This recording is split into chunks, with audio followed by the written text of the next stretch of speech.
Hello, everyone. Welcome back to our returning viewers, and welcome to new viewers. In this video, I will highlight your October horoscope and with an emphasis on Pluto's return to Capricorn, because Pluto has some unfinished business here in your Capricorn related house. But first, in this video, part one, I will be throwing up October's planetary alignment and aspects and quickly summarize the energy for this month. Then I will briefly be summarizing Pluto's two important stories, which will help you immensely relate to your own story and what this unfinished or last Pluto's test in Capricorn may be about. And I will also throw up some Pluto and Capricorn dates in history so you can get a flavor of the energy. Finally, I will start with each zodiac sign, explaining the wrap up of Pluto and Capricorn for you and what to expect on Pluto's last test, and then run down the highlights of your October horoscope. So I know people like to skip straight to their sign. Sometimes I do it, but I urge you to listen to the full introduction because it will have pertinent information um, that is important. Or you can listen to the intro after hearing your sign, whichever you prefer. Okay, I stopped and I wanted to start the slideshow for you so you don't get bored. All right, so why do I feel it is important to listen to the intro? Is because Pluto is relentless, as I'm sure you have already experienced in the last 15 years. He demands complete surrender so that the transformation is complete.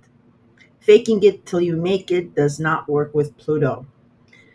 So, like applying lessons you have learned, but still there's a remnant of your old behavior, or if you're in your old skin, will trip you up. Also, Pluto rules secrets behind the scenes, the taboo, and falls from grace, which may throw some people off guard, as we are currently seeing with um, like music mogul P. Diddy, New York's Mayor Eric Adams, and the two attempted assassinations against former President Donald Trump's life. And I promise you, before Pluto is finished from Capricorn, the sign that does rule government and security, the hidden details involved and those two attempts will be revealed. But more importantly, this translates to your own Capricorn related house and your final test and transformation.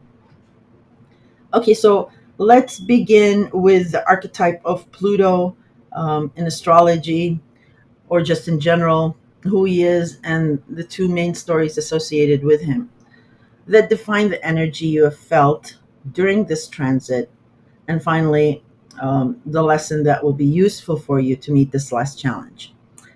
Pluto is the god of the underworld, taking care of spirits. He controls the earth's minerals, thus, he is extremely rich.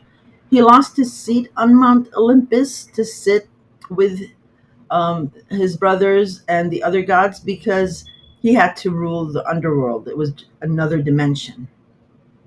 Thus, he was very lonely. He is seen as a fearfully powerful, controlling, cunning, yet compassionate, disciplined, and a virtuous ruler, born out of necessity and circumstances. There as ruling passion, desire, and like I mentioned, secrets and taboo. While people misunderstand him as evil or the protagonist, he is actually the antagonist in one of three brothers who was commanded to rule the underworld and spirits. His brother Zeus was given the realm of heaven and earth, and Neptune or Poseidon was given the oceans. Now, Pluto's most famous story is that of abducting Ceres and Zeus's daughter, young beautiful Persephone, to be his queen in the underworld, without courtship and consent of her mother, because her mother was very overprotective and would not allow a god nor mortal men to speak to her, let alone to see her. so as to keep her forever independent and with her. Pluto, unlike his other two brothers, was not really a womanizer, because Zeus certainly was. And Pluto was disciplined, but he was very lonely and did not have anyone. Venus felt sorry for him, as so did the other gods. But Venus took it upon herself to direct her son Cupid to shoot his arrow at Pluto so that he would fall in love. Now Pluto's sights were already set on Persephone. He liked her. But when Cupid shot him with his arrow, Pluto's desire for Persephone became wildly passionate and uncontrollable. He begged Zeus to allow him to wed her. Zeus pretty much agreed and let him figure out how he would get around Ceres, Persephone's mother. So Pluto devised a plan to plant the most beautiful flower where she would pluck it, and the earth would open up so he could come out and take her. One day she was picking flowers with her friends and saw the most beautiful, iridescent, and fragrant flower that she had ever seen before. She ran to it, and as soon as she did pluck it, the earth split open, and Pluto came out in his horse drawn chariot of fire, and in an instant grabbed her and descended down to the underworld, so that even her friends did not see nor hear anything. Excuse me. Ceres, the mother of grain, harvest, and all flora, searched for her daughter everywhere, in every land, and asked everyone or anyone if they had seen Persephone. She searched day and night, over and over again, but to no avail. She finally went to Helios, the sun god, because he saw everything, and pleaded with sorrow to know the whereabouts of Persephone. Helios was moved by her despair and told her that her daughter was abducted by Pluto. And some other stories also say that a water nymph confirmed to Ceres that indeed, as Pluto took her daughter, Persephone, she was crying. She became furious and distraught, rushing to Zeus. She argued with Zeus how he could allow such a thing to happen to their daughter. She boldly said that Pluto was not even worthy of taking beautiful Persephone. So Zeus claps back at her and says that his brother Pluto was just as powerful and respectable as he, Zeus, was, thus also deserving of Persephone. Ceres then justified to to Zeus to have Pluto return Persephone, explaining that Pluto did not even woo nor court her properly, and that the water nymph testified to her that she saw Persephone crying. Ceres explained to Zeus that she would not seek anything from anyone but just to see her daughter once again to make sure she is okay. And then Ceres followed up by threatening um, to not allow any flora or harvest unless Pluto returned Persephone.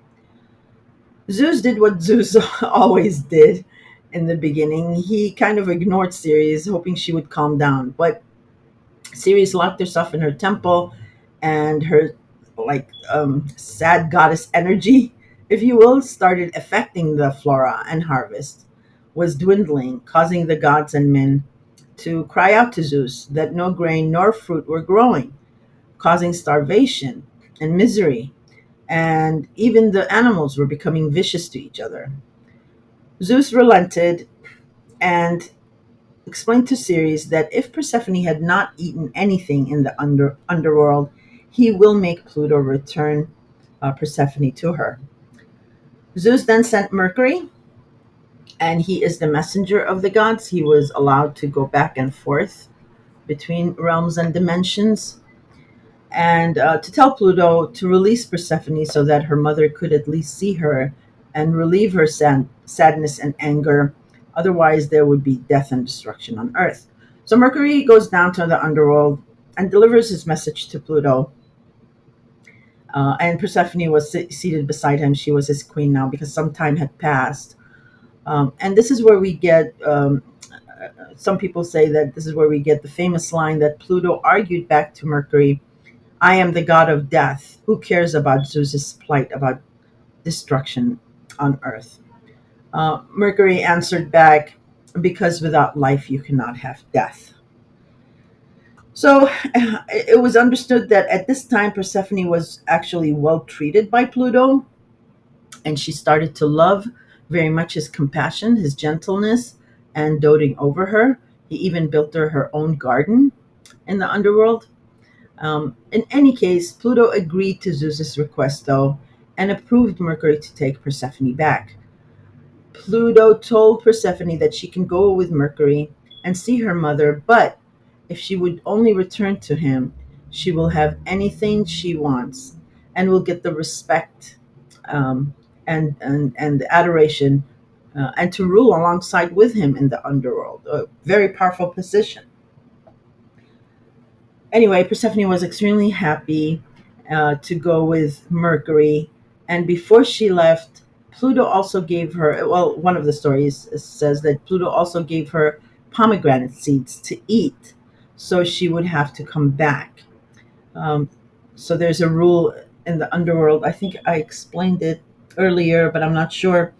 Is if any living being eats something in the underworld, they are bound to it.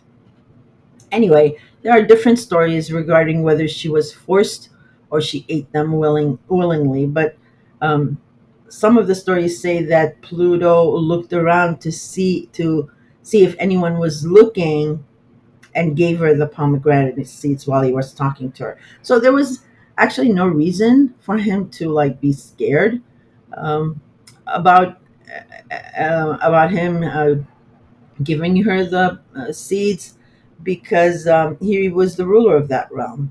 Um, Unless he was discussing a way out for Persephone herself, telling her that she would be then bound to him if she chose to eat them, where her mother would not be able to force her to stay, but she could come back to him. So he was giving Persephone like a way out, and he was willing to take the blame for her. In any case, Persephone ate the seeds and returned with Mercury. Her mother was rejoiced, but and then instantly, hugged her, cried. She's her mother, and at that instantly at that moment that she's hugging her, she does ask her if she had eaten anything in the underworld. And then Persephone said that Pluto did give her or forced her to eat the pomegranate seeds, which gave her mother a renewed sadness.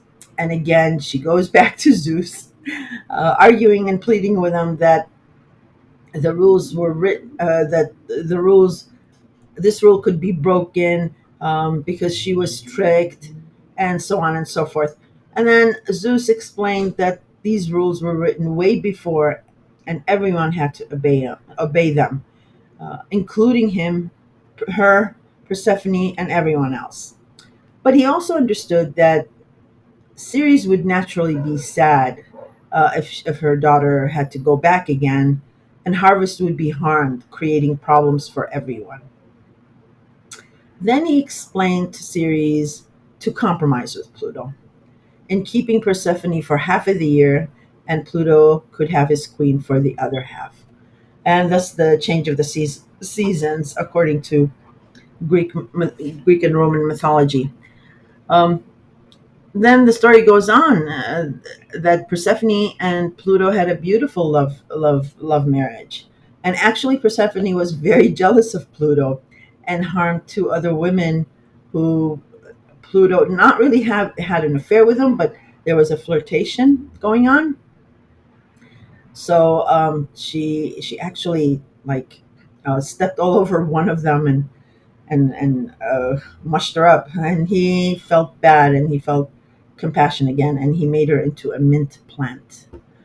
In any case, so Pluto in astrology is about longing that is born out of loneliness and or despair of a situation, and then becomes relentless desire of something to the point that basically to the point of no return.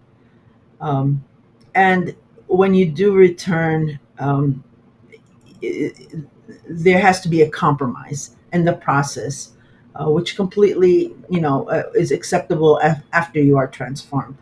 In other words, the desire of that something is beyond your reach or your current disposition or means, because either you're not powerful enough, you can include not rich enough, but like I mentioned, your desire for it is so relentless that you are willing to go to extremes to attain it. Along this journey, there are powerful Pluto people who can, will, and do help you achieve your desire at the risk of losing control to those people. And there goes the dance of being overwhelmed by these people, or situations where if you are not careful, you can be consumed. The most important lesson Pluto teaches you through others who are more powerful than you is they are teaching you how to be powerful, um, how to share control. And by learning from others, you then learn about the pitfalls of being powerful.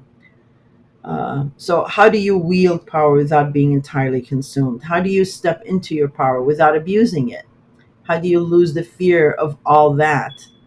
Um, so, how do you step through the fire? Like maybe the taboo, maybe um, things that you wouldn't have normally do, just so that you can come through the other side without being scathed. And FYI, you can't escape getting burned. You do with Pluto. How do you handle a power struggle when it is a stalemate? So, the other story that I told you I would tell you is, and again, really quickly, is about this musician, very gifted musician, very, yeah, a lot of people like love songs and sad songs. He was very good at them. In any case, he married the love of his life, and on their wedding day, a snake bit her and she died, and he just went to pieces. And his songs were so sad and so moving and emotional that the gods heard him, and they felt sorry for him. And he begged them to help him go to have court with Pluto and Persephone and to beg for his wife back. And they did help him, and he does go down and he explains his plight through song, which just made Persephone cry and feel really, really bad for him. And Pluto too was moved. He was listening intently. And at the end, Persephone was the one who urged Pluto to let his wife go back with him, um, probably because of her own, emotional love story.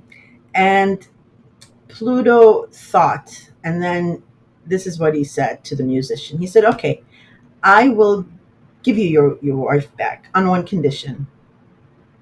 And the condition is when you are going back the to Earth from the underworld on your journey back, she will be behind you, but you are not allowed, even for an instant, to look back at her or talk to her. Once you are out from the underworld, then you can obviously talk to her. Do you accept this condition?" And the musician was at first confused, and then Pluto reiterated, "Do you have faith? Do you have faith in accepting this condition?" And the musician immediately answered, fearing Pluto would change his mind, and said, "Yes, yes, I do. Anything. Just please return her to me." He said, "Very good. Start walking, and I promise you, she will be right behind you." So he starts walking the long journey from the underworld up to Earth. And he's just giddy with joy and excited and anticipation. And he walks some more, and he starts to walk a little quieter or softer so that he can uh, hear her footsteps or feel her breath on his back or something. But then doubt starts creeping into his mind and heart. He's like, "Well, what if she's not behind me? What if Pluto um made a joke of me? After all, he is the god of the underworld. He is sinister." And he tries to shake it off and says, "No, no, no. He would never disregard Persephone's will. He loves her too much. No, my wife is behind me. And he continues on. As soon as he gets to the veil between Earth and the underworld, so he has like one step out into Earth and one step in the underworld, the doubts growed so much that he said, well, if I step out onto Earth and she's not behind me, I can't go back and fight with Pluto and say, why did you trick me? So just for an instant, I'm going to look to see if she's there. And he turns around and she was there. But unfortunately, she immediately disappeared because of the condition. And thus, he was just absolutely broken. But this was his faith in his discipline. He did not have the faith, he did not have discipline. And that was the price he paid. So you can understand what I'm talking about of having your old skin still somewhere there. It needs to completely go.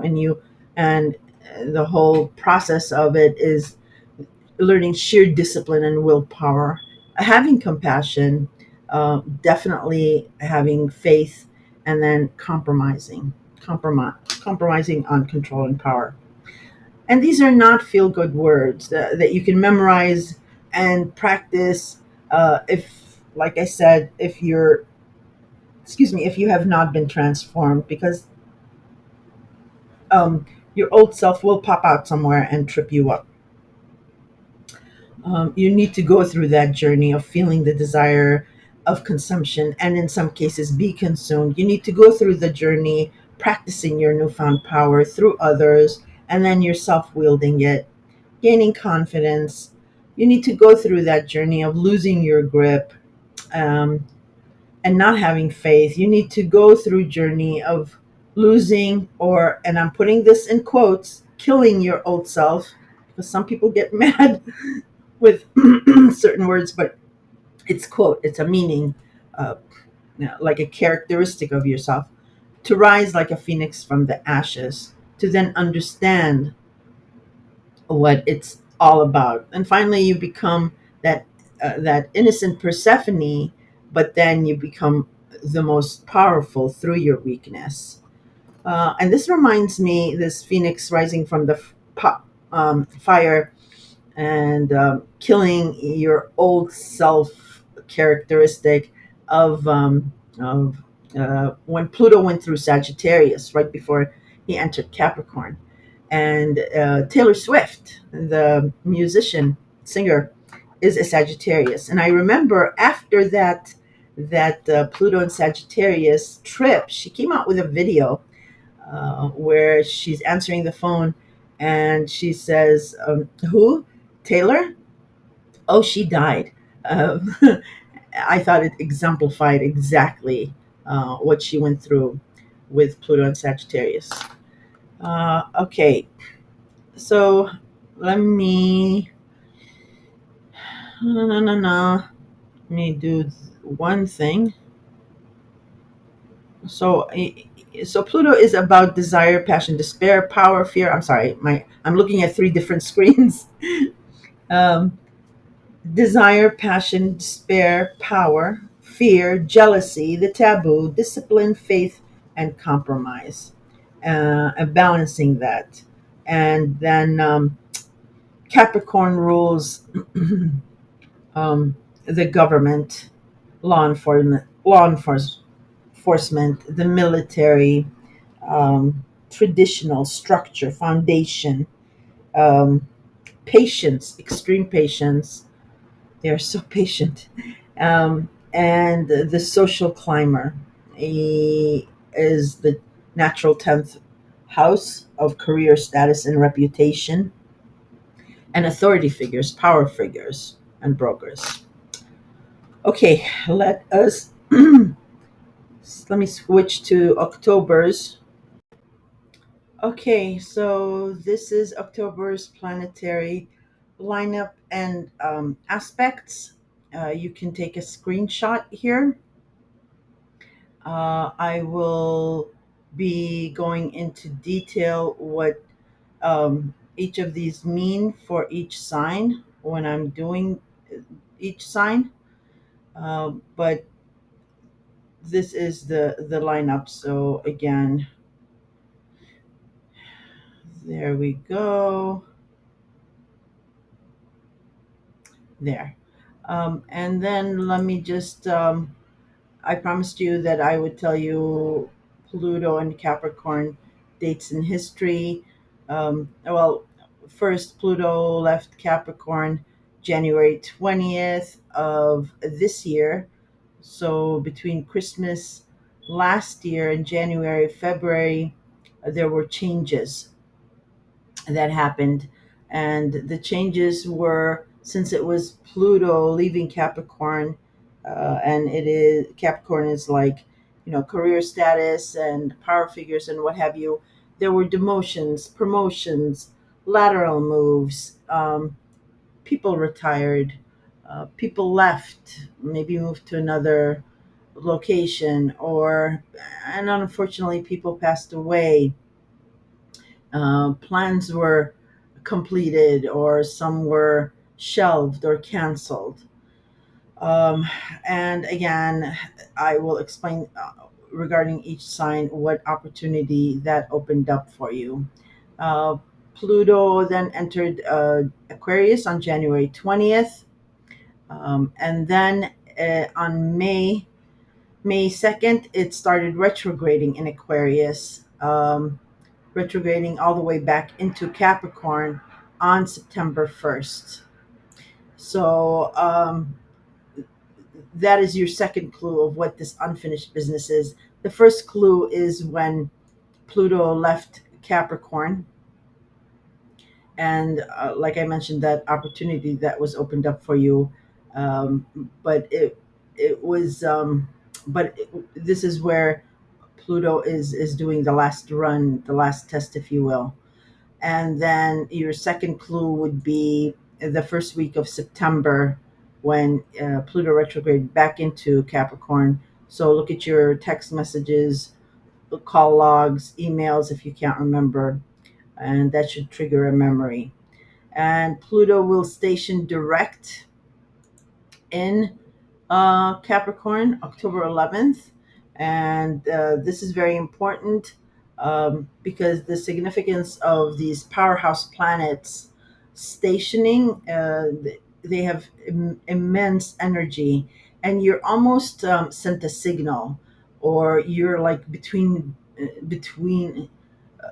a veil is lifted, where you're between like realms, or what have you, and then you get a vision, or something like that. So pay attention to October 11th, because that'll also give you a clue what this last test is about and how to surmount it. And then Pluto will leave Capricorn for good on November 19th. Never for us to see it again in our lifetime, because Pluto takes about 250 years to tour each sign. So, excuse me. Uh, and the footnote here is when it leaves, after causing your Capricorn related house to go to ashes, he leaves us a gift of a phoenix come Christmas in January. Um, and then Pluto, of course, enters Aquarius in November 19th till 2043, people. A long time.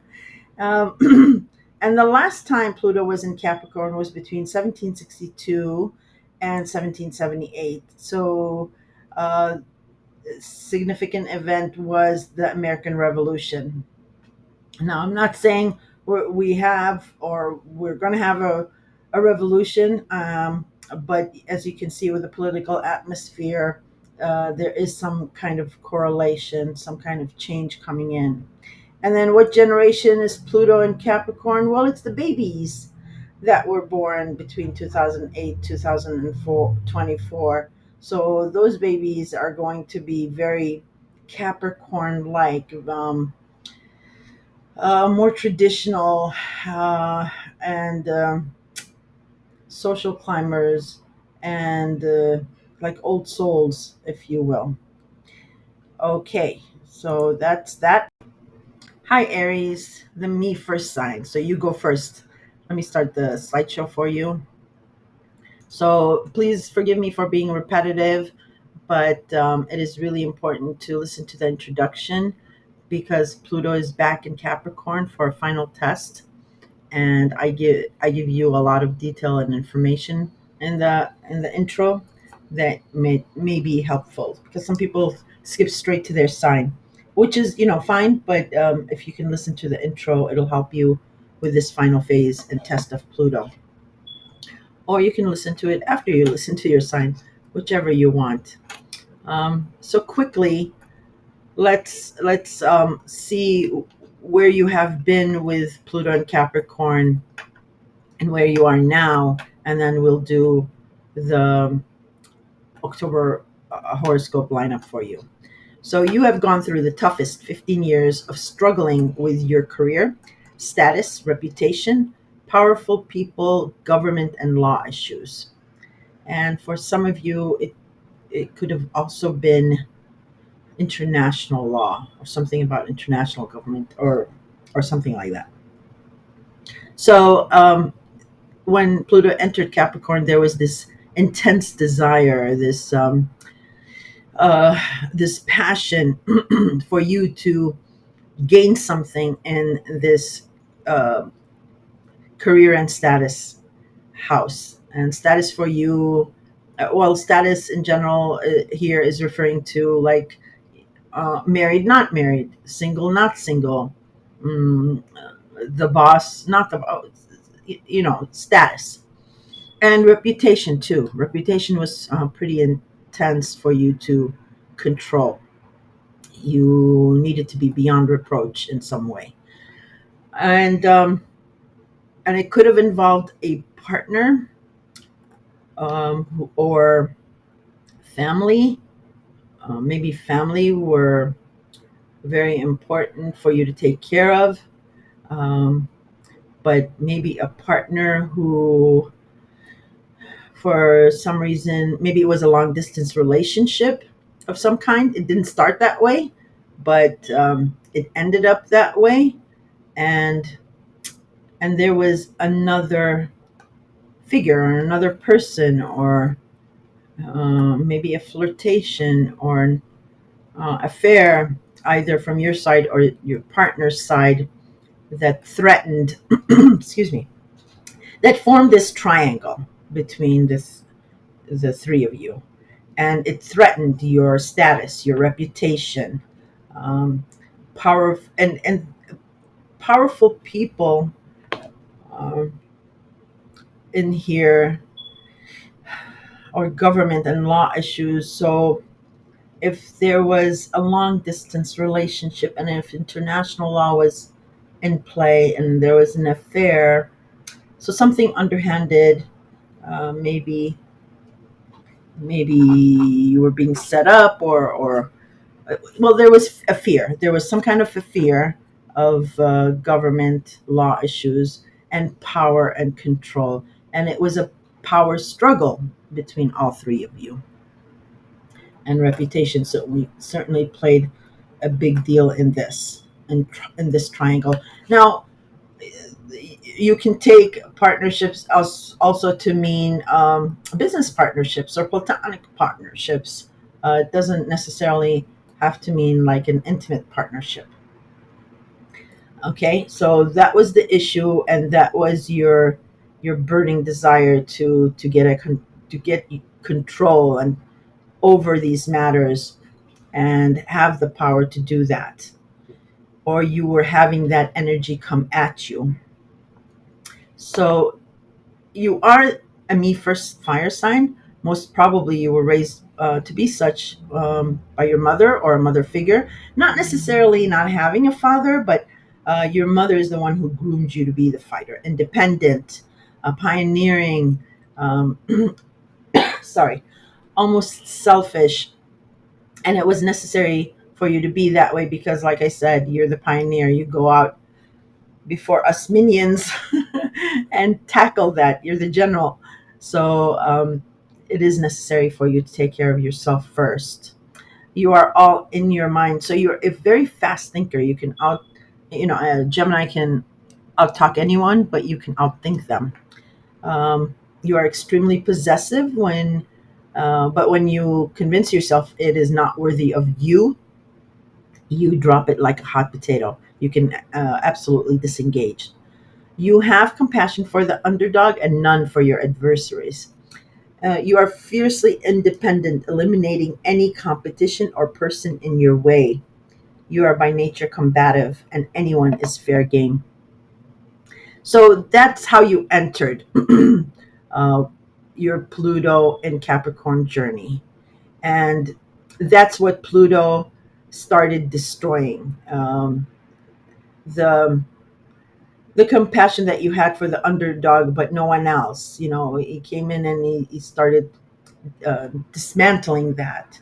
Um, he started dismantling this notion that you come first. Excuse me.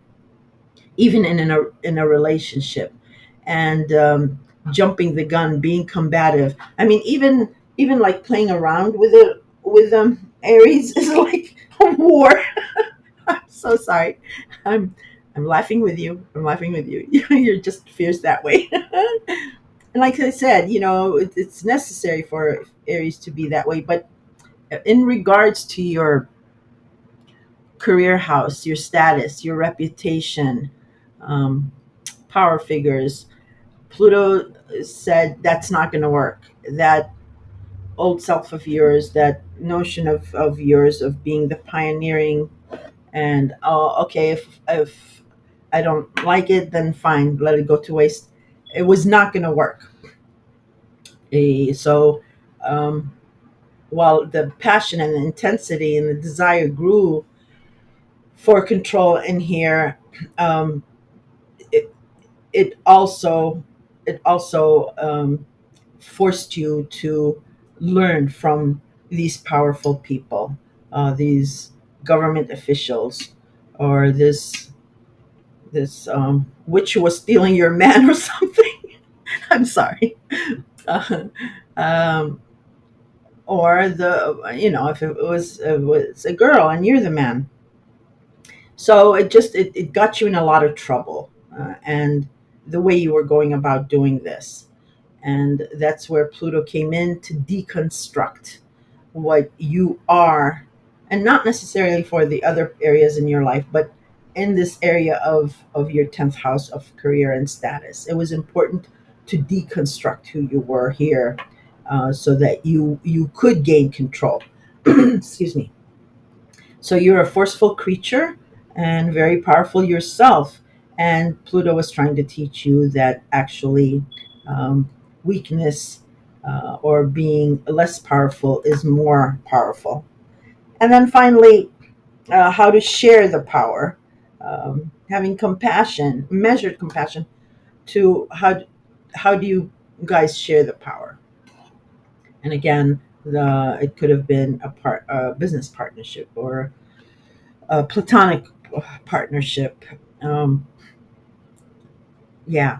So then, let's go on to the other thing that was in the mix. Then in the mix was, um, shocking, shocking things in your first house of self, persona, appearance, profile. You either were shocking people, or other people were shocked by you, or you shocked your own self. And how, like, um, and it wasn't gradual, it was like sudden. uh, you changed, you physically changed. Maybe you had like really long hair and you just cut it short, or your clothes changed. Maybe you were more businesslike and you became more casual, or something like that. So something about your persona and your personal appearance changed during this transformation, and it was shocking, but it actually flows together with what's going on. All right, so, obviously you were stripped down, and the journey started for you at that point. Um, and Pluto gave you those powerful bosses or people, partners, friends, officials, and and tested your limit and your faith on how far is too far, how high is too high, how evil is too evil, and how fearful is too fearful, and, or in your case, fearless. And it also showed you a steely discipline, um, and willpower really would help you. So now, as you look in the rearview mirror, leaving all the chaos and the burnt ashes behind, um, have faith. Excuse me. Have faith because with this new Libra solar eclipse, you have some kind of a new partnership surprise. But even there, it's a solar eclipse, so something is hidden. But I'll go through that as soon as we're done here with your Capricorn related house. There's not really much to say because it's 15 years, and of course, only you know what you've been through. But it's been a tough ride where you shed something, a characteristic or a few. And I welcome you guys to um, comment in the section and tell us what you went through, because we're never going to experience it in our 10th house, and maybe we can take lessons from you. So now let me go into your October horoscope. So the month uh, begins with a new moon solar eclipse on the 2nd at 10 degrees. I'm sorry about that. That was one of my device. 10 degrees Libra, 2 minutes. Now, this is closely conjunct the south node of the moon at 6 degrees of Libra, and it opposes the north node, which is in your sign. Um, After I go through the whole lineup, I'll speculate on what it is, but I'm just any eclipse, whether it be a lunar or a solar, they conceal more than they reveal. Okay, Aries. Um, that's why I always say do not make decisions during an eclipse, because there is something hidden from you. Okay. Uh, Libra naturally rules your partnership house, and a new moon is a new opportunity or a new partner in relationships and partnerships, and of course it can translate to business and platonic. And Libra is, like I said, your seventh house of contractual partners. It does also cover open enemies. So, while it is a new opportunity or a nice surprise, and there is something hidden here. So, let's say if you meet someone new and they say who they are, um, assume they're not telling you the whole story. Or if you are waiting on a new opportunity with this existing partnership, and this new opportunity pops up at the solar eclipse, again, there's something that they might not be able to reveal. So just in any case, just give it a week or so before you make a decision. Now, 2 days later, on the 4th, Venus in Scorpio trines Saturn in Pisces. Venus is the planet that brings you fame, fortune, and the finer things in life. And it is in your eighth house of sex, death, and taxes. So, intimacy, joint finances, money from the government, credit cards, loans, covers all that in the eighth house.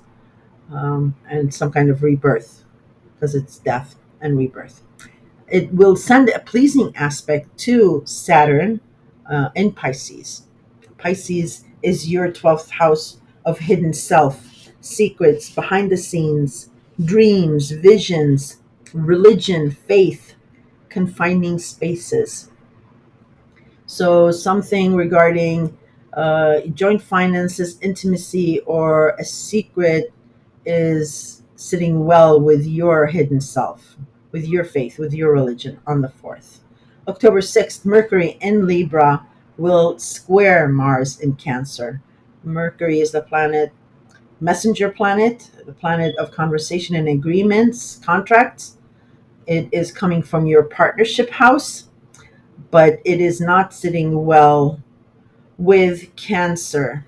It's squaring up to Cancer, and Cancer is your Aries, Taurus, Gemini. It is your fourth house. It is your fourth house of home and family, um, parents. So look to that uncomfortable conversation or message between your partner and your family. And a lot of people don't like squares. I actually really like squares because they do jumpstart a stalemate or they force a compromise. So please do not fear the squares. All right, 2 days later, on the 8th, Venus in Scorpio, your intimacy house, will trine, send a pleasing aspect to Mars in Cancer, your family and parents, your home and family and parents. So here, something regarding joint finances, intimacy is beautified, or there's money coming in, and that is sitting well with your family and your parents or your home. Trines are soft aspects, they're pleasing aspects, so some of you may not feel them, and you should look to the degrees against your natal chart to see if that matches. Okay, the same day, Mercury in Libra trines Jupiter in Gemini. Mercury is the messenger planet. It also rules over agreements, contracts. Libra is your seventh house of partnerships. And trines are soft, pleasing aspects. Jupiter is the planet of good luck, fortune, and optimism. And it is in your third house of communication, commuting, neighbors, neighborhood, social media, translation, your need to be heard. So there's a conversation, a message from your partnership regarding communication or a neighborhood. Maybe you guys are looking for an apartment or a house or something like that, and you're talking about it. On the 9th, Jupiter in stations to retrograde, rather, I'm sorry, stations to go retrograde in Gemini. So all this hullabaloo since May that you've been expanding on this new neighborhood, or maybe a new communication device, or a new car, maybe, um, or maybe you started a social media account because it covers social media, and this has been expanding for you, and you've had good luck since May. Well, now it's going to stop, and that's going to shrink. It's not going to be taken away, but what's happening is you're going to be reviewing that because it's been overwhelming. So, and also remember, I don't know if I mentioned before, but I'm saying it again. Whenever a planet, such as a powerhouse planet like Jupiter, like that, stations, the energy, the vibe is just immense, and it sends you a signal. It lets you look through the veil. You're transported between like dimensions. I'm sorry, I'm laughing. Something came into my mind. Um, and you get a vision. So pay attention to October 9th regarding your communication and commuting, a thing that has been expanding. Okay. On October 11th, this is the important date that I've been harping about. Pluto this time stations direct in Capricorn at 29 degrees 38 minutes. And we're talking about Pluto's last run in Capricorn. He will leave Capricorn alone on November 19th for another 250 years. But we thought he left back in January, but he's back because there's unfinished business in Capricorn. And that is your 10th house of career, status, reputation, authority figures, um, and all that. So, again, a stationing planet. You're going to look between the veil. Something's going to be revealed to you. You're going to get a picture. It's powerful here about what this last test is about, or what a secret is going to be revealed. So pay attention to the 11th and a day before or a day after. It's really important. Okay. On the 13th, Mercury in Libra will square Pluto in Capricorn. Another important date regarding this last test. Mercury, so a conversation, a message from your partners, will not sit well with your career house. So whatever your partner is suggesting or conversing about is squaring your career and reputation house. It's not sitting well. But like I said, do not fear the squares. Embrace the squares, because squares force compromise. They uh, jettison a indecisive decision or action. So embrace it. The same day, Sun in Libra will trine Jupiter in Gemini.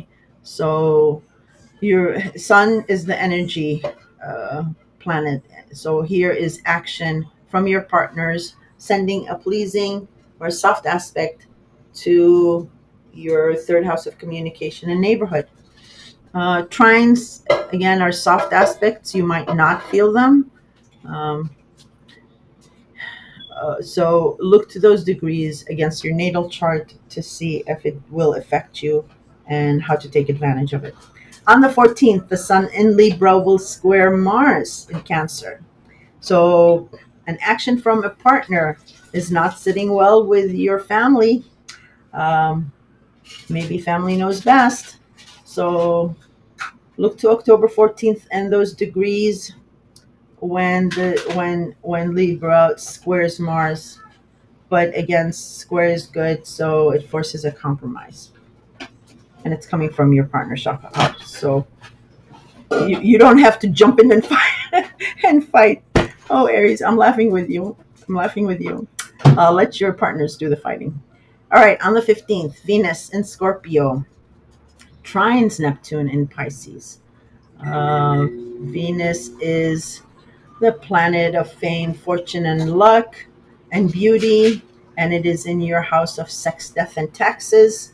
And it's causing you to feel good about your hidden self, about your faith, about your activities behind the scenes. Look to those degrees. On the 17th, Venus in Scorpio this time trines Pluto in Capricorn. So, again, your intimate house or joint finances, because remember, Scorpio is eighth house. You gain money from others. It is not the money you make from the sweat of your own oh, bra. I always say bra, but it's bro, and I don't want to say bro. Anyway, I'm getting off. Okay, never mind. All right, so look to the 17th for those degrees. It's good because it's your career house. And then dun, dun, dun, dun, on the 17th, there is a full moon in your sign at 24 degrees 34 minutes. This is kind of big because it's an ending. It's an or it can be a culmination or a fruition of your past efforts. But this is about your personality, your persona, your profile, the way you look and appear. Um, so look to those degrees. And then also, boy, the 17th is busy. Venus enters Sagittarius, your ninth house of higher academia, religion, philosophy, foreign people, foreign places, the World Wide Web, and publishing. So something nice is coming out of that for you, which is good. On the 22nd of October, the Sun in Libra will square Pluto in Capricorn. So remember on the 13th when Mercury entered Capricorn and I'm sorry, Mercury in Libra squared Pluto in Capricorn. Well, whatever that conversation or message you got on the 13th, here it is put out in the light. It is acted upon. And And something is not sitting well between your partners and your career and reputation and status house. um, I suspect you already know what it's about, but like I said, I'll speculate at the end. On the 30th of October, Mercury in Scorpio opposes Uranus in Taurus. Message communication about or from your intimacy and joint finances house or loans, credit cards. This time opposes, is directly against the planet of shock and surprise in your second house of a job, income, and your value system. So somebody is saying something, or a secret is being revealed here that does not that opposes, is a direct opposition to your value system. Look for those degrees in your chart. On the same day, Mercury in Scorpio, this time trines Pisces, and trines Neptune in Pisces. So a message communication will be a pleasing one with Neptune, with your hidden self, with your faith, with your religion. So that is the rundown on October's horoscope. And all right, so and it's really difficult to speculate, but uh, speculating here, and with Pluto having the last test of you, and with Libra and all these aspects, this new relationship, either this new relationship partnership or this new phase of a relationship partnership, um, is screaming karma. um, so this new partnership or this new phase that you believe is a new opportunity, you don't know what's going on behind the scenes. So if you meet someone and they tell you who they are, they're not telling you completely who they are. If the new phase of a relationship, um, sorry, it just like stopped in mid recording. Got to get a better video editor. So, yes, completing my thought, or if this is a new phase of a relationship, but you have your doubts, um, and your intuition is telling you that there's something going on. um, try to be careful, is what I'm saying. And I, again, it's not for everyone. It's just for some of you, and uh, it depends on your natal chart. So I don't want Aries freaking out and saying, "Oh, what?" But there is this factor of this karmic thing that Pluto is still testing you with. And what I see here, if it's regarding a relationship, partnership, even in a business one, is there's something behind the scenes that is going to test you here again. I just don't want you to play the other woman, or the other woman uh, plays you, or vice versa, or if it's a man. Um, it's just avoid decisions on the solar eclipse. Take your time, Aries. Things will be revealed and will be revealing, as we can see with the news, with everything that's coming out, that was hidden behind the scenes. It will come out. So you don't want another triangle. Is what I'm trying to say. You don't want to go through that. And there might be a reason for this. I mean, it could be like, there's this comedy movie where uh, a girl or a guy finds out that there's somebody else in the picture, and they go sneaking around, and then boom, it's their brother or sister or something like that.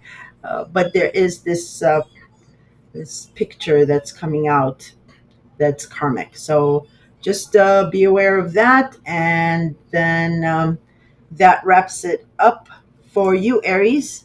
good luck. And please, like I said, please comment in this comment section. We'd love to know how Pluto's journey was for you. All right. And if you have any questions too, note them down in the comments. Hello, Taurus. You're up next after Aries. You're the second sign.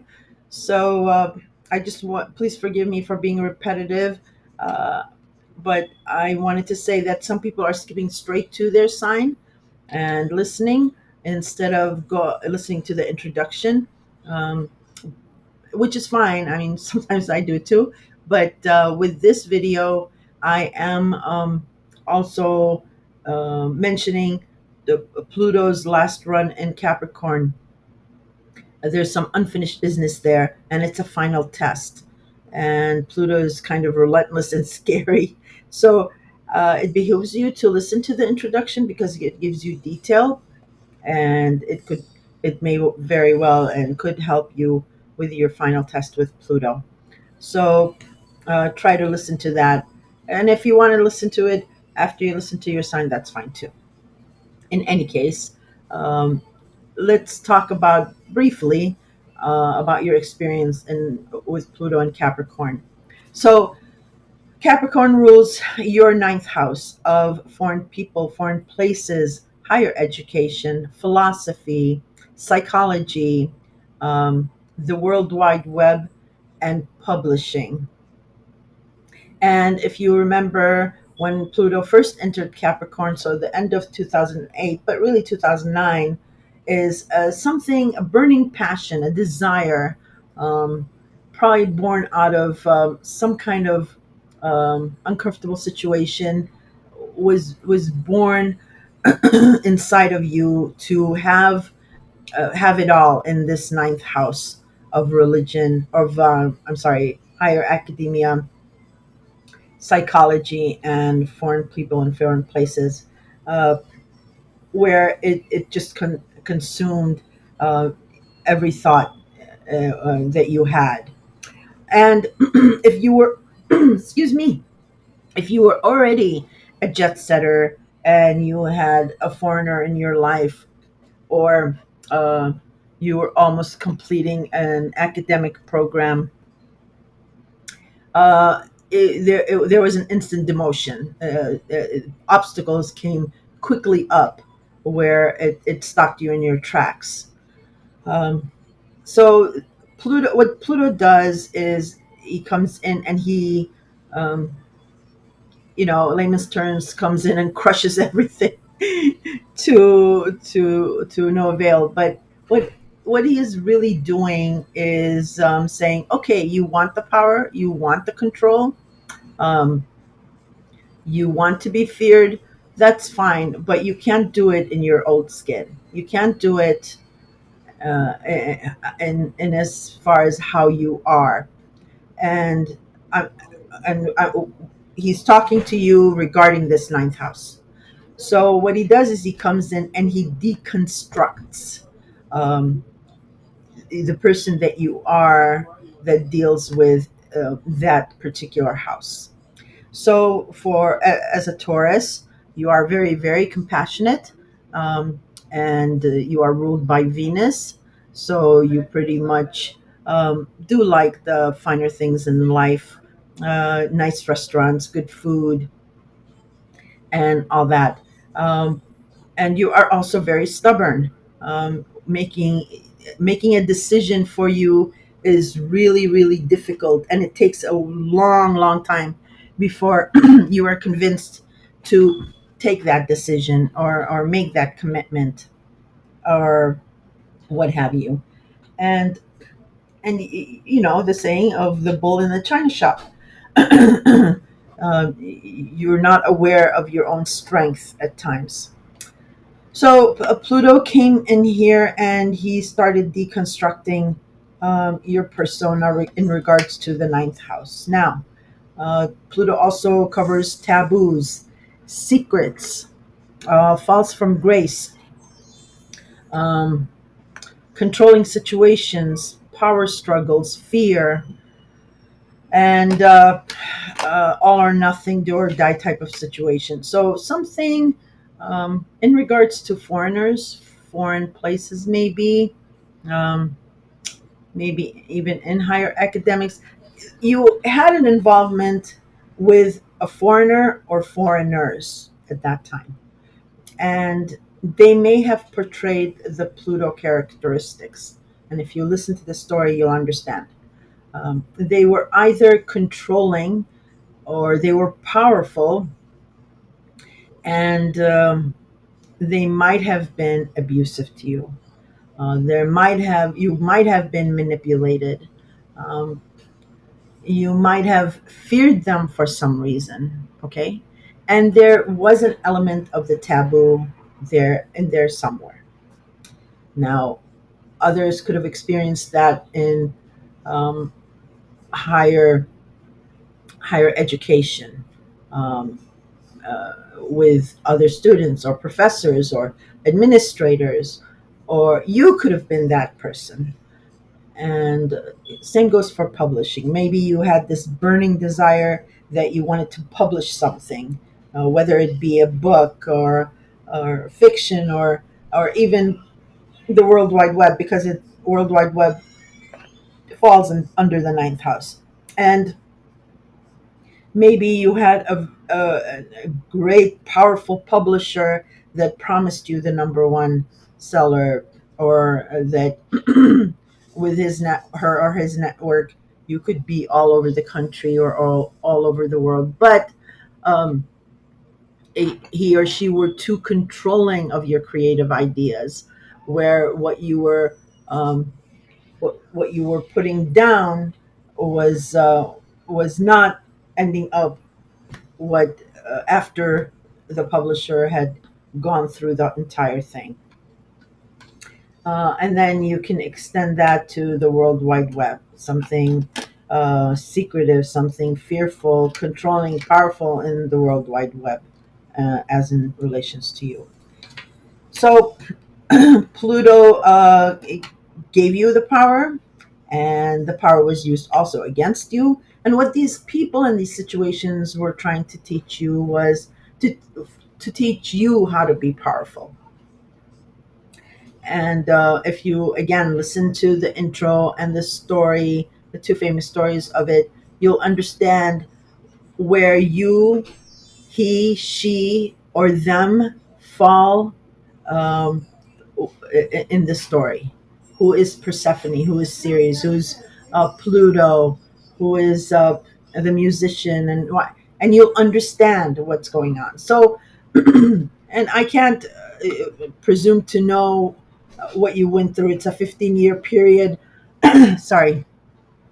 And with losing a lot and power struggles and fear and the taboo and manipulation, all in the mix, I can only imagine uh, what what you've gone through. So I'm not going to go into the entire thing, but I will also mention that during that period, as well, is you had ex- shocking surprises or jolts coming out of your hidden house, your secret, your hidden self.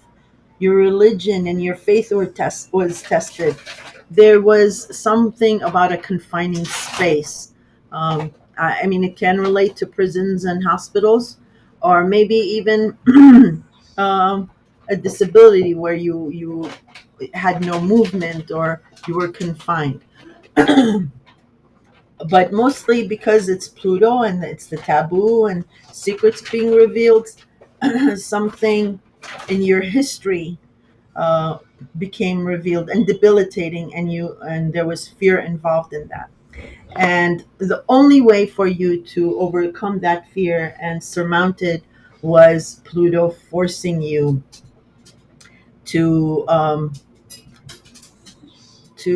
to well, like for example, let me just give you an example. Maybe you had a boyfriend, and you something happened between you where you would just go crazy if your parents found out. Well, Pluto enters your boyfriend, goes to your parents, and tells them what it is, and Pluto says This is the only way that you can surmount the fear. You have to face it head on. And you were surprised, and your part of your value system changed when your family, instead of you thinking that that's it, they own you, they actually had compassion for both of you, not just you. And you learned compassion because Pluto is also all about compassion. So yeah, so I'm not going to speculate any further. I mean, I can do a whole video just on you, Taurus, but uh, that's what was in the mix. Your secrets being revealed, other people's secrets being revealed, and then finally understanding that it was actually Persephone's role that you had to embrace to force a compromise. Okay, between your adversaries and the people that mattered. So you actually were in control, and for you to pass this final test of Pluto, because Pluto still feels there's unfinished business here. What has to happen is your old self has to completely disintegrate, because he's associated with the phoenix rising from the ashes. So if there's a remnant of your old characteristic, you'll still trip yourself up even if you've learned Pluto's lesson. It has to be a cathartic rebirth so that you will get Pluto's gift by Christmas this year, going into January, because he's leaving forever. Well, at least in our lifetimes, Pluto takes about 250 years to go around the whole zodiac sign. So the last time was during the American Revolution. If that gives you any clue. I'm not saying that you're going to form a revolution. I'm just saying it's a complete change from within to the outside. And you are fearless now about the ninth house matters. But there's this one last test that's being dished out, and more secrets and things are going to be revealed, as we are seeing with the music mogul P Diddy, and New York's Mayor Eric Adams, and the assassination attempts against former President Donald Trump. Capricorn rules government, law enforcement, the military, um, social climbing, traditional and tradition. So I promise you, before Pluto is done with Capricorn, the details behind the assassination attempt will be revealed. So it behooves you to listen to the introduction, and I will go through now the rundown of October for you, and tell you what Pluto's doing, because there'll be a few clues for you to know what's going on with that. So let me switch to the October horoscope. All right. So early on, October 2nd, there is a new moon solar eclipse on the 2nd at 10 degrees Libra, 2 minutes. I put up also a notepad of October's planetary alignments and aspects and degrees. If you want to stop the video, go back and take a snapshot and then follow with me, that's fine. Or you can just watch your slideshow and just listen to me. But I may not give you all the degrees and what have you, but there's reference to them. All right, so the new moon solar eclipse in Libra for you, Taurus, is your sixth house of um, health, habits, routine, medicine, rituals, scheduling, and small pets. Small pets is ruled by Virgo, and Virgo rules the sixth house. So, this new opportunity that's happening with the new moon solar eclipse is in regards to that. And plastic surgery can fall into under that. But but I want to here warn you is that eclipses, whether they're new moon, a solar eclipse, or a lunar eclipse, eclipses, the nature of them is to hide things.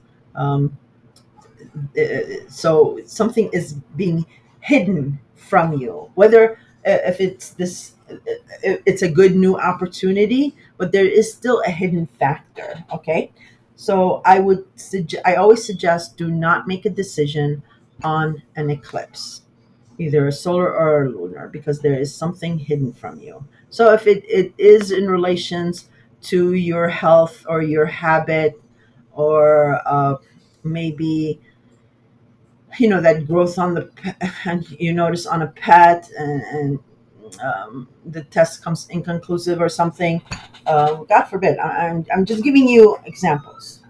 um, or or yeah, so a new opportunity is given for you to consolidate somewhere in this house, because it is the house of chaos and gossip as well.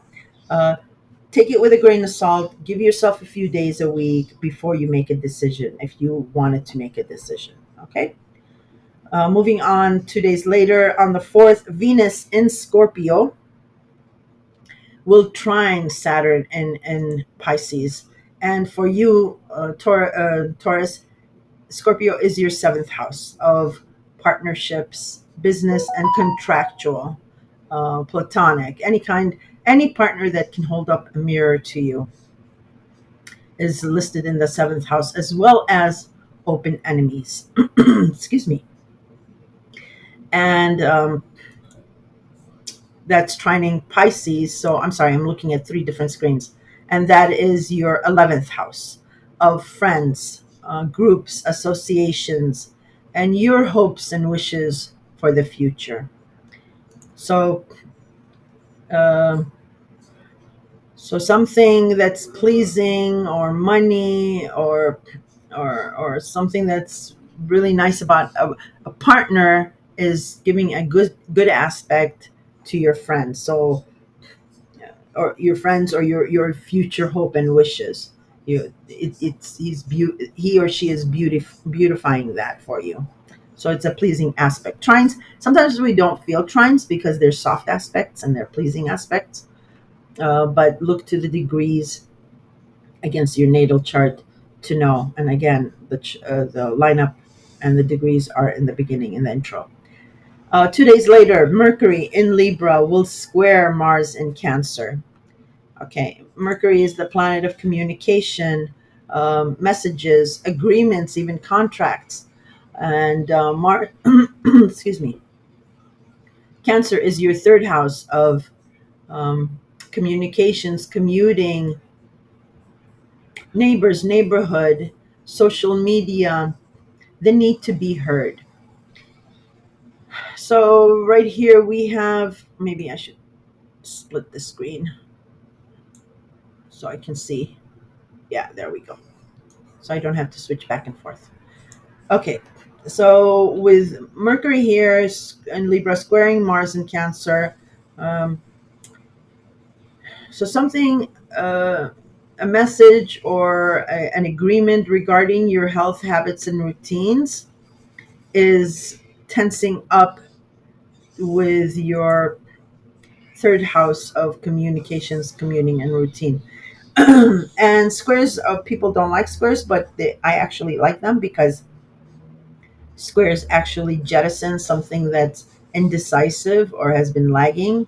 And squares also force compromise. So do not fear the squares, is what I always say. And here it could be, I mean, it could be anything. It could be that you want a new health or habit or routine, and you need a new car for that, or you need a new communication device. Um, it could be something like that, or you need to be more efficient. Maybe you have children, new children, and you're trying to fix these two houses. So it can relate to that. Okay. On the 8th, Venus in Scorpio will trine Mars in Cancer. Scorpio again is your seventh house of partnerships, and it is sending a good vibe to your third house of communication, community, and neighborhood. So maybe your partner is gifting you with a new car, maybe, or or a new phone, or helping you with your commuting. or communication, or maybe you have a social account and it's becoming overwhelming and they're helping you with that, or giving you money, maybe, because Venus is associated with money. It is also partly your ruler, yours and Libra's. All right, on the same day, Mercury in Libra uh, trines Jupiter in Gemini. And Mercury is the communication planet. Libra is your sixth house of routine. It is sending a pleasing aspect to Gemini, which is your second house of income, job, and your value system. And either you, and this area for you has been expanding since May. Maybe you've gotten, maybe you have a business and you're getting uh, double the amount of clients since May, or there's two of something going on. So square that. So it's been really rapidly expanding for you. And with Mercury, with these messages, agreements, trining Jupiter and Gemini, it's a good message. It's a feel good message about this business venture, or your job, or your income and your value system. So on October 9th, Jupiter then does station and go retrograde in Gemini. So since it's been expanding since May, now it's going to be stopping all expansions, not to take it away, but actually to help you review, because it has been overwhelming for you. Sorry about that. I like the window open, and I get some noises, so I apologize. I don't want to stop and re-record. It's useless because there are always going to be noises. Okay. Um, So yeah, so you're going to be reviewing now all this expansion, because, like I said, your sixth house of routine and scheduling, it's the house of chaos, is also involved, and your communication and commuting is also involved. So there has to be a review of everything. This is the important date, October 11th. Pluto stations direct in Capricorn. Now, I always say this: when powerhouse planets like Pluto or Jupiter, Saturn or Neptune, when they station, either to go retrograde or direct, there is a veil that is lifted. You are projected between two realms or dimensions. You get a signal, you get a vision. You're in the ethereal. So right here, pay attention to October 11th, even a day or two before or after, to whatever is a signal or a message or a vision that you're getting regarding your ninth house of academia, psychology, and foreigners here, or publishing, because this is the vision of how you're going to pass your test in Pluto's last run of Capricorn. Pay attention to this. And again, it's dependent on your natal chart and the degrees, so look to that too. On the 13th, Mercury in Libra will square Pluto in Capricorn. So a message, um, a conversation regarding your sixth house of chaos is not sitting well with your ninth house of travel and travel in the mind. So yeah, there's that. And again, squares are good. They force compromises. So the 13th, but it's important because it's Pluto. So pay attention to that date. Then the same day, Sun in Libra will trine Jupiter in Gemini.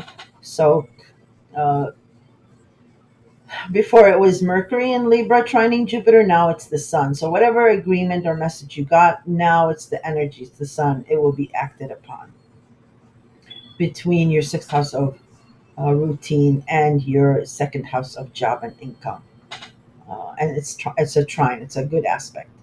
On the 14th, the Sun in Libra will square Mars in Cancer.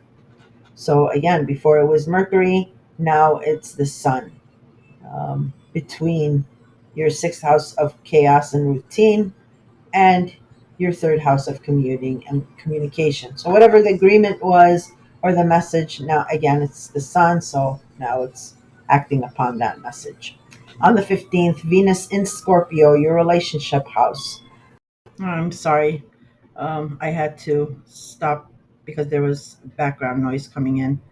So, yes, on the 15th, Venus in Scorpio trines Neptune in Pisces. So, some pleasing aspect from your partner is reconciling with your hidden self, with your behind the scenes 12th house. On the 17th, Venus in Scorpio trines Pluto in Capricorn. This is important because of the emphasis on Pluto's last phase of Capricorn.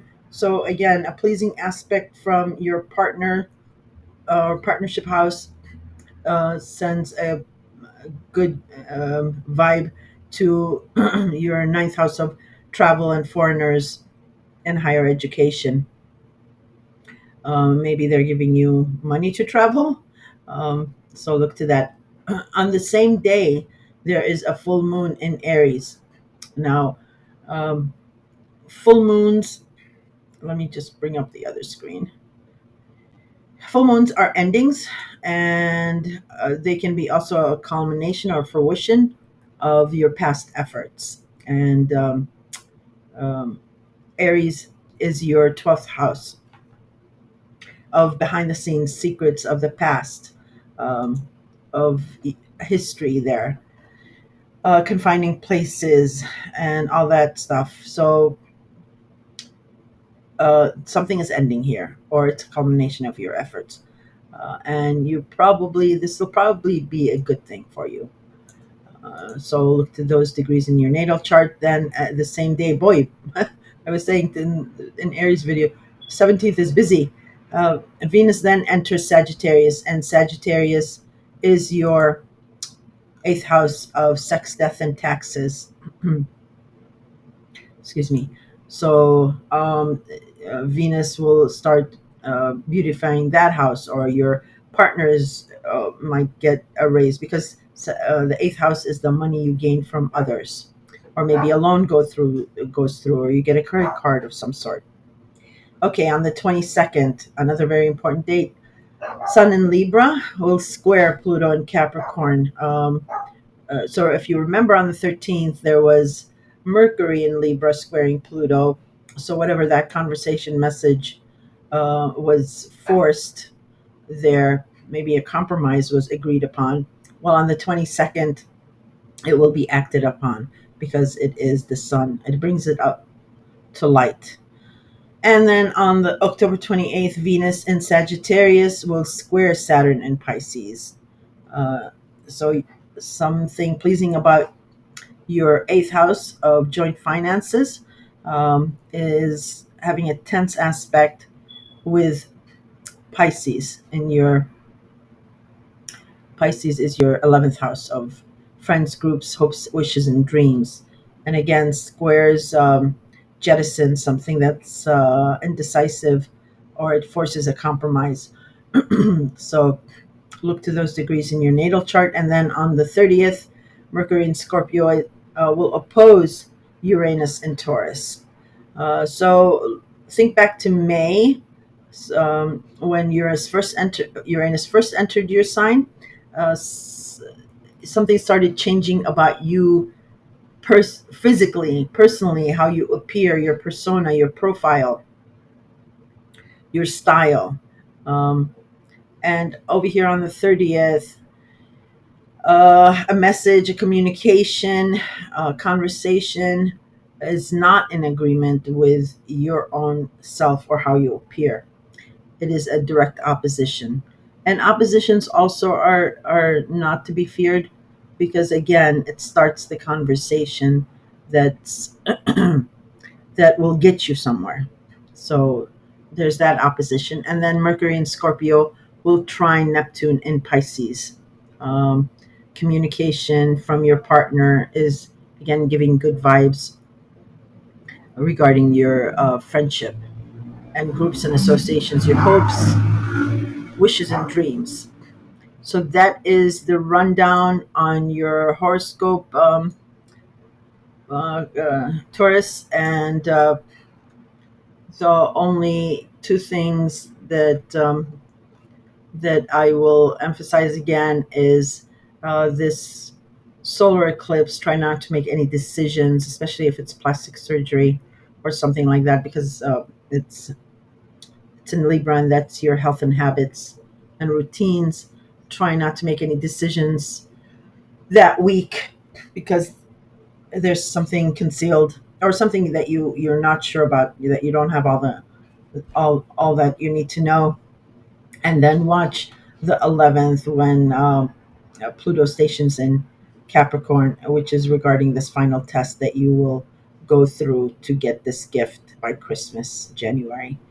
Okay, Taurus, and I'm also telling everyone that I welcome you guys to just note what your experience has been, Pluto and Capricorn, because we will never see it in our lifetime. It takes 250 years for Pluto to do the whole zodiac. So maybe we can get tips from you on how to handle the ninth house through Pluto's world. And then if you have any questions or comments, yes, I welcome those too. All right, Taurus. Okay, so I'm at an hour and 30 minutes on this video, and this will be a wrap on this part one video with Aries and Taurus. And part two, video two, will continue with the rest of the signs. And I will put in the comment section all the links so you can navigate between all of them.